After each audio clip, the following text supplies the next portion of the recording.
ভাই আমরা হঠাৎ একটা ব্লাস্টের শব্দ পাই। শব্দ হওয়ার পরে সবাই দৌড়ে আসি। আসার পরে দেখি স্বপ্নবাজারের ছাদে, ওই যে ছাদের উপরে যে পানি জমছিল, ওই পানি পরিষ্কার করতে গিয়া ওই পাইপের ভিতরে ময়লা ছিল, ওই ময়লা পরিষ্কার করতে গিয়া তিনি ওই যে কারেন্টের লাইন গেছে, ওই কারেন্টের লাইনে তার পিঠে একটা তার বেজা যায়। তারপরে পুরা তারে শর্ট করে অনেক সুন্দর ঝুলা রাখার পরে 1 মিনিট পরে সে ছুটার পরে তার পিছনে সব পুড়ে গেছে, তারপরে হাত পুড়ে গেছে এবং তার শরীর দিয়ে ধুয়েও বার হয়েছে।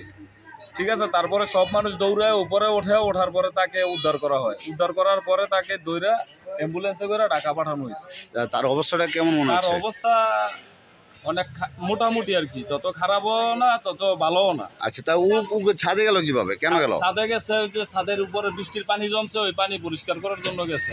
এসি ঠিক করার জন্য একজন উপরে উঠছিল, ওরা একই সেম কাহিনী হয়েছিল। তারপরে ওই সময় আইসা ওই যে আপনার ফায়ার সার্ভিস নামাইছিল। এখন তো আর ফায়ার সার্ভিস আইসা পায় নাই, জনগণে তাকে উদ্ধার করে এখান থেকে মেডিকেলে পাঠাইছে। এটাকে আপনারা কিভাবে দেখছেন যে একটা মার্কেট এরকম ভাবে ঘেঁষায়া, যে বিদ্যুতের সাথে ঘেঁষায় এরকম, এটাকে কিভাবে দেখছেন আপনারা? এটা তো অনেক খারাপ ভাই।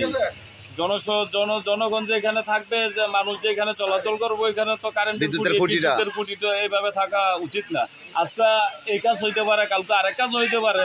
ওই সময় মানুষ উপরে উঠতে পারে। ও 2 দিন পরে পরে এরকম করে একটা করে ঘটনা হইব, এটা তো ঠিক না। আচ্ছা আচ্ছা আচ্ছা,